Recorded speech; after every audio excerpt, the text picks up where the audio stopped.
Welcome to a Little Town on the Prairie Live, Chapter 3. And I should save this to a playlist, shouldn't I? Little Town Live. There we go. And close. Hey, everybody. I'm just going to start reading because I've put my sticky buns in the wood stove oven. And I'm going to get off here as soon as I finish. Hi, Tina. And I'm going to spend the Saturday evening with my hubby. All right, let's turn on my reading lamp. There we go. Little Town on the Prairie, Chapter 3, The Necessary Cat. Now the first green-yellow spears of corn were dotted like fluttering ribbon ends along the furrows of the broken sod. One evening, Pa walked across the field to look at them. He came back tired and exasperated. "I've got to replant more than half the field," he said. "Oh, Pa, why?" asked Laura. "Gophers," said Pa. "Well, this is what a man gets for putting in the first corn in a new country." Gracie was hugging his legs. He picked her up and tickled her cheek with his beard to make her laugh. She remembered the planting rhyme, and sitting on his knee, she chanted it proudly. "One for the blackbird, one for the crow, and that will leave just two to grow." That man that made that up was an Easterner," Pa told her. "Out here in the territory, we'll have to make up our own rhyme. Grace, how about this for a try? One for a gopher, two for a gopher, three for a gopher, four don't go fur." "Oh, Charles," Ma protested, laughing. She did not think puns were funny, but she could not help laughing at the naughty look Pa gave her when he made one. He had no sooner planted the seed corn than the striped gophers found it. When they say striped gophers, I think of chipmunks, don't you? All over the field, they had been scampering and stopping to dig in the little spots of fine soil with their tiny paws. It was a wonder they knew exactly where the kernels were buried. It was amazing that those little gophers, scampering, digging, sitting up straight, and nibbling each one at one kernel of corn held in its paws, had eaten more than half of that whole field of corn. "They are pests," said Pa. "I wish we had a cat like old Black Susan used to be. She'd have thinned them out." "I need a cat in the house, too," Ma agreed. "I declare the mice are getting so thick I can't leave food uncovered in the cupboard. Is there a cat to be had, Charles?" "There's not a cat in this whole country that I know of," Pa answered. "The storekeepers in town are complaining, too. Wilmarth's talking about getting a cat shipped out from out east. That very night, Laura was startled out of a sound sleep. Through the partition between the bedrooms, she heard a gasp, a grunt, never mind, and a sudden thud of something small and squashing. She heard Ma say, "Charles, what is it?" "I dreamed it," said Pa low. "I dreamed a barber was cutting my hair." Ma spoke low, too, because she knew this was the middle of the night and that the house was asleep. "It was only a dream. Lie back down and let me have some of the covers back." "I heard the barber's shears go snip, snap," said Pa. "Well, lie down and go to sleep," Ma yawned. "My hair was being cut," said Pa. "I never knew you to be upset by a dream before," yawned Ma again. "Lie down and turn over, and you won't go on dreaming it." "Carolyn, my hair was being cut," Pa protested. He repeated. "What do you mean?" Ma answered, more awake now. "I'm telling you," Pa said. "In my sleep, I put my hand and... Here, feel my head." "Charles, your hair has been cut." Ma exclaimed. Laura heard her sit up in bed. "I can feel it. There's a place on your head." "Yep, that's the spot," said Pa. "I put up my hand," Ma interrupted. "A place as big as my hand, shorn clear off." I put up my hand, said Pa, and I took hold of something. What? What was it? Ma asked. I think, said Pa, I think it was a mouse. Where is it? Ma cried out. I don't know. I threw it away as hard as I could, said Pa. My goodness, said Ma weakly. It must have been a mouse, cutting off your hair to make itself a nest. After a minute, Pa said, Carolyn, I swear. No, Charles, Ma murmured. Well, I would swear if I did that I can't lie awake nights to keep mice out of my hair. I do wish we had a cat, Ma wished hopelessly. Sure enough, in the morning, a mouse lay dead by the bedroom wall where Pa had thrown it, and Pa appeared at breakfast with almost a bare spot on the back of his head, where the mouse had shorn his hair away. There had to have been more than one going on at him. He would not have minded so much, but there was not time for his hair to grow before he must go to a meeting of the county commissioners. The county was settling up so rapidly that already a county was being organized, and Pa must help. As the oldest settler, or not the oldest settler, but the person who had been there the longest, okay? He could not shirk his duty. The meeting was to be held at Whiting's homestead claim 4 miles northeast of town. No doubt Mrs. Whiting would be there, and Pa could not keep his hat on. Never mind, Ma consoled him. Just tell them how it happened. Likely they have mice too. There'll be more important things to talk about, said Pa. No, better let them think this is the way my wife cuts my hair. Charles, you wouldn't, Ma exclaimed before she saw he was teasing her. When he drove away in the wagon that morning, he told Ma not to expect him for dinner. He had a 10-mile drive to make on top of the time spent at the meeting. It was supper time when he came driving to the stable. He unhitched and came hurrying to the house so quickly that he met Carrie and Grace running out. Girls, Carolyn, he called. Guess what I've brought you? In his hand was in his pocket, and his eyes were twinkling. Candy, Carrie and Grace answered together. Better than that, said Pa. A letter? Said Ma. A paper, Mary guessed. Maybe the advance. Laura was watching Pa's pocket. She was certain something not Pa's hand was moving inside of it. Let Mary see it first, Pa warned the others.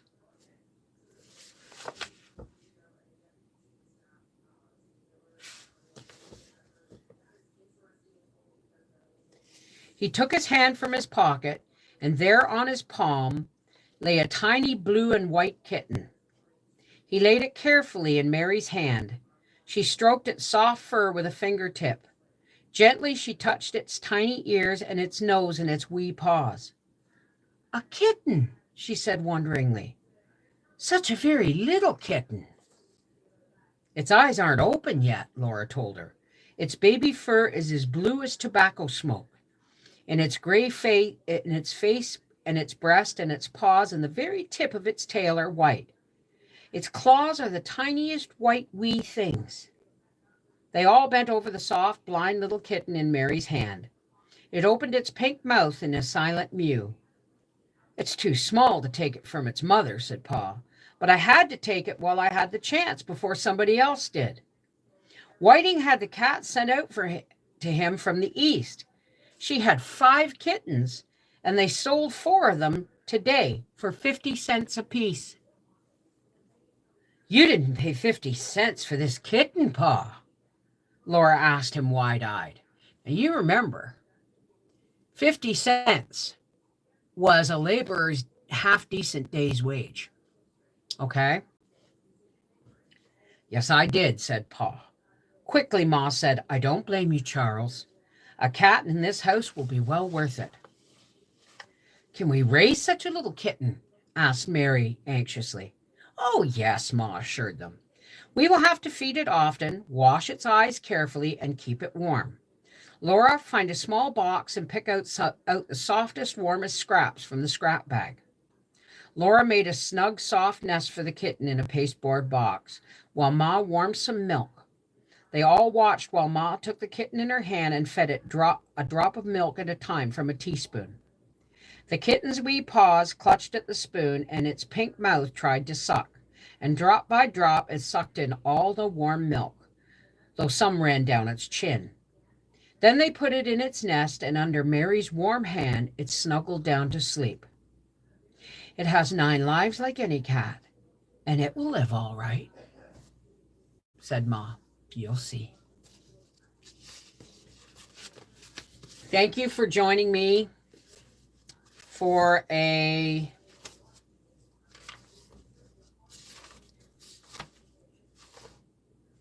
You want another chapter? Who wants another chapter?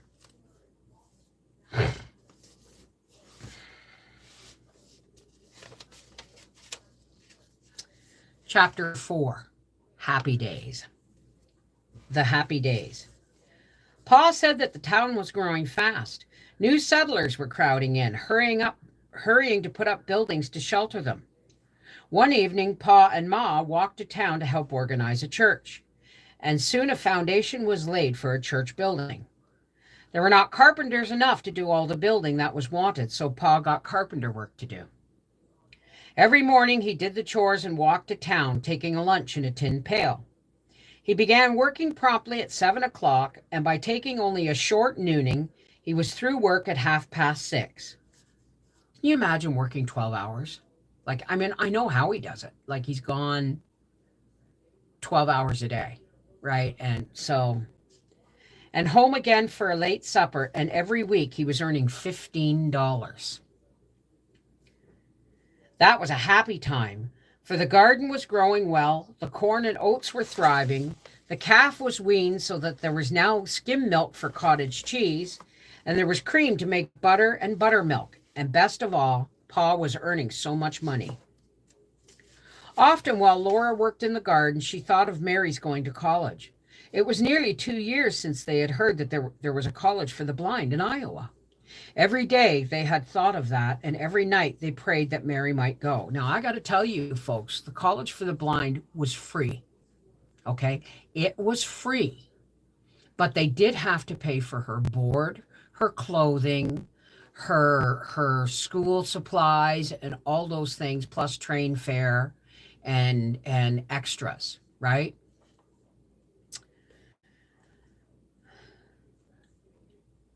Every day they thought of that, and every night they prayed that Mary might go. The sorest grief in Mary's blindness that it hindered her studying. She liked so much to read and learn, and she had always wanted to be a school teacher. Now she could never teach school. Laura did not want to, but now she must. She had to be able to teach school as soon as she grew old enough to earn money for Mary's college education. Never mind, she thought, while she hoed. I can see. She saw the hoe and the colors of the earth and all the leafy little lights and shadows of the pea vines. She had only to glance up, and she saw the miles of blowing grasses, the far blue skyline, and the birds flying. Ellen and the calves on the green slope, and the different blues of the sky and the snowy piles of huge summer clouds. She had so much, and Mary saw only blackness. She hoped, though she hardly dared to, that perhaps Mary might go to college that fall. Pa was making so much money, if Mary could only go now, Laura would study with all her might. And she would work hard that surely she could teach school as soon as she was 16 years old, and her earnings would help keep Mary in college. See, not to pay for Mary's college, but to keep her there. They all needed dresses and they all needed shoes, and Pa always had to buy flour and sugar and tea and salt meat. There was the lumber bill for the new half of the house, and the coal must be bought for winter, and there were taxes. But this year there was the garden and the corn and the oats. But year after next, almost all they ate could be raised by hand, or from the land. If they had hens and a pig, they could even have meat. This was settled country now, hardly any game was left, and they must buy meat or raise it.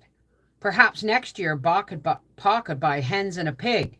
Some settlers were bringing them in. One evening, Pa came home beaming. Guess what, Caroline and girls? I saw Boast in town today, and he sent word from Mrs. Boast. She's setting a hen for us. Oh, Charles! As soon as the chicks are big enough to scratch for themselves, he's going to bring us the whole batch, said Pa. Oh, Charles, this is good news. And it's just like Mrs. Boast to do, too, Ma said thankfully. How is she, did he say? Said they're getting along fine. She's so busy she hasn't been able to get to town this spring, but she's certainly keeping you in mind. A whole setting of eggs, likely 12 or more young chicks, said Ma. There's not that many that would do it. They don't forget how you took them in and when they came out here just married and got lost in a snowstorm, and we were the only settlers in 40 miles. Now, you notice he said you took them in because, when it comes right down to it, she's the one who's managing the house, right? And we were the only settlers for 40 miles, Pa reminded her. Boast often speaks of it. Pshaw, said Ma, that was nothing but a whole setting of eggs. It saves us a year in starting a flock. They could raise the chicks. If hawks or weasels or foxes did not get them, some would be pullets that summer. Next year, the pullets would begin laying, and there would be eggs to set. Year after next, there would be cockerels to fry and more pullets to increase the flock. Then there would be eggs to eat, and when the hens grew too old to lay eggs, Ma could make them into chicken pie. And if next spring Pa can buy a young pig, said Mary, then in a couple of years we'll have fried ham and eggs and lard and sausage and spare ribs and head cheese. And Grace can roast the pig's tail, said Carrie. Why? Said Grace. Wanted to know. What is a pig's tail? Carrie could remember butchering time, but Grace had never held a pig's skin tail in front of the cook stove grate and watched it sizzling brown. She had never seen Ma take from the oven the dripping pan full of brown, crackling, juicy spare ribs. She had never seen the blue platter heaped with fragrant sausage cakes, nor spoon their red-brown gravy onto the pancakes. I've never thought of eating gravy with pancakes. It just turns my stomach thinking of it. She remembered only Dakota territory, and the meat she knew was the salt white fat pork Pa bought sometimes. But someday they would have all the good things to eat again, for better times were coming. With so much work to do now and everything to look forward to, the days were flying by. They were all so busy that they hardly missed Pa during the day. Then every night there was his coming home when he brought news of the town. Do you notice how this has started going out working for cash instead of being self-survival, right? And when he brought the news of town, and they always had so much to tell him. All day they had been saving a most exciting thing to tell him. They could hardly expect him to believe it, for this is what happened. While Ma was making the beds and Laura and Carrie were washing the breakfast dishes, they all heard the kitten cry out piteously. The kitten's eyes were open now, and she could scamper across the floor, chasing a scrap of paper that Grace drew on a string. Grace, be careful, Mary exclaimed. Don't hurt the kitty. I'm not hurting the kitty, said Grace earnestly. Before Mary could speak, the kitten squalled again. Don't, Grace, said Ma from the bedroom. Did you step on it?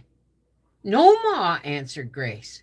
The kitten cried desperately, and Laura turned around from the dishpan. Stop it, Grace. What are you doing to the kitty?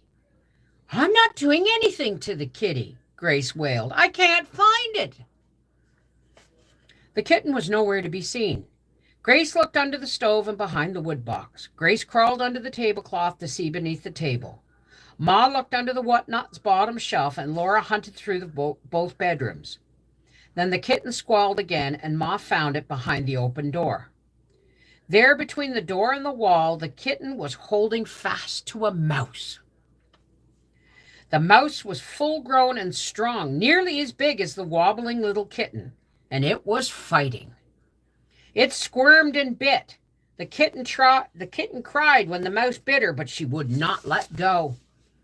She braced her little legs and kept her teeth set in a mouthful of the kitten's loose skin. Her baby legs were so weak that she almost fell over. The mouse bit her again and again. Ma quickly got the broom. Pick up the kitten, Laura. I'll deal with the mouse. Laura was obeying, of course, but she couldn't help saying, "Oh, I hate to, Ma. She's hanging on. It's her fight." Right under Laura's grasping hand, the tiny kitten made one great effort. She leaped onto the mouse. She held it down under both front paws and screamed as its teeth bit into her. Then her own little teeth snapped hard onto the mouse's neck, and the mouse squeaked shrilly and went limp. All by herself, the kitten had killed it, her first mouse.